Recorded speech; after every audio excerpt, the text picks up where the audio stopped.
I did everything my best friend asked for her wedding, but when I cut my hair for health reasons, she kicked me out of the bridal party and said I was disrespecting her vision.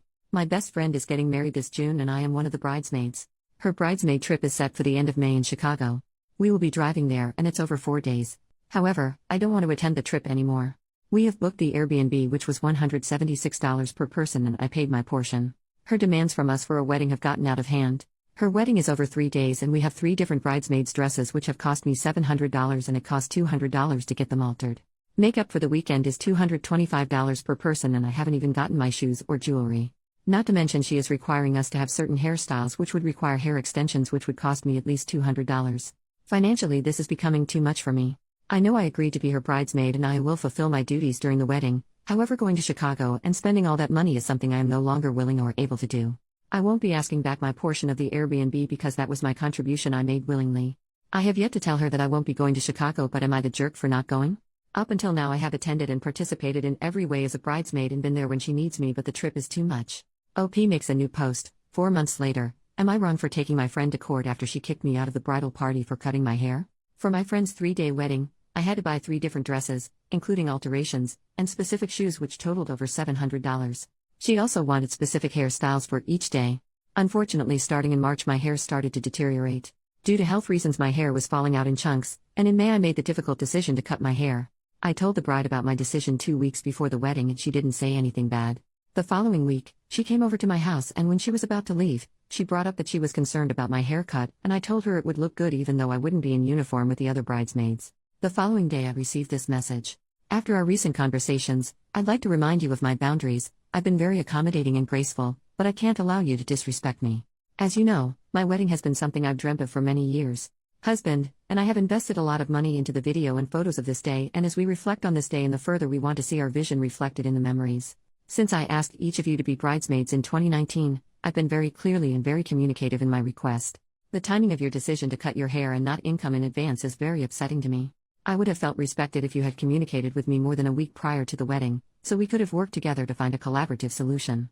Your inconsistencies have concerned me, and while I sympathize with your health concerns, I'm not willing to compromise my vision to accommodate you or anyone else, when you have informed me in advance and we could have found a better solution. Since this is something you can no longer fully commit to, I need you to please step down from participating in my wedding. This was 3 days before the wedding. I immediately sent her and her husband an invoice asking them to reimburse me for the dresses and shoes. Keeping in mind that one of the dresses is still in her possession even though I paid for it. Neither of them replied, and so I decided to take it to court.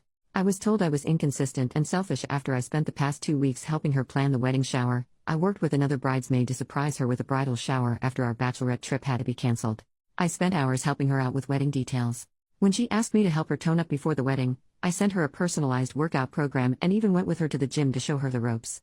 When I agreed to be her bridesmaid, I was more than willing to oblige with what she asked, even if at times it was a lot of time and money. So am I the jerk for taking her to court because she kicked me out for cutting my hair?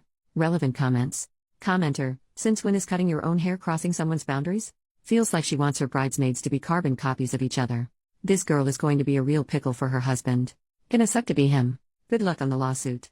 Make sure you add up everything you've spent towards this wedding. OP, she's definitely a handful.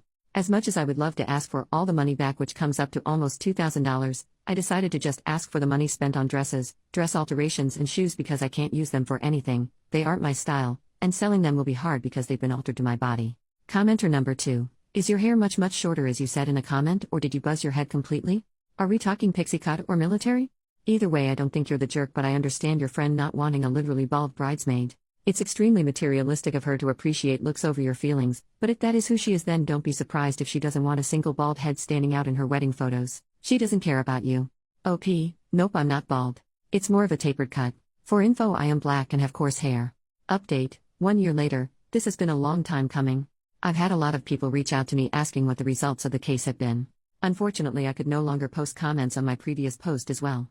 I figured I would wait until everything was done to update everyone all at once. In December 2021, I got the notification that a court date had been set for February 7, 2022. It would be virtual, and since it's small claims, we would represent ourselves. I began gathering my evidence and created a virtual file which I shared with the court and her 7 days before the hearing.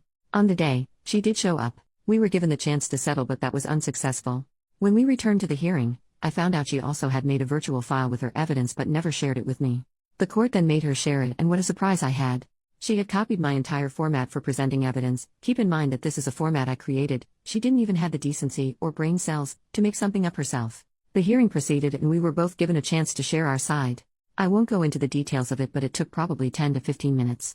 In my state they do not give you the verdict right away, and it can take up to 90 days. And so, I waited, and waited, and waited.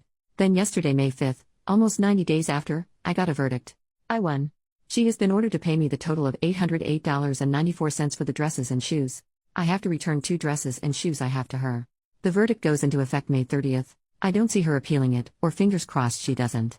All in all, I am very happy with the outcome and so ready to close this chapter. Thank you to everyone who has been so invested in this with me. I hope this was the season finale you were looking forward to. P.S. My hair and health are doing much better. My 3 bald spots are growing again. I couldn't be happier.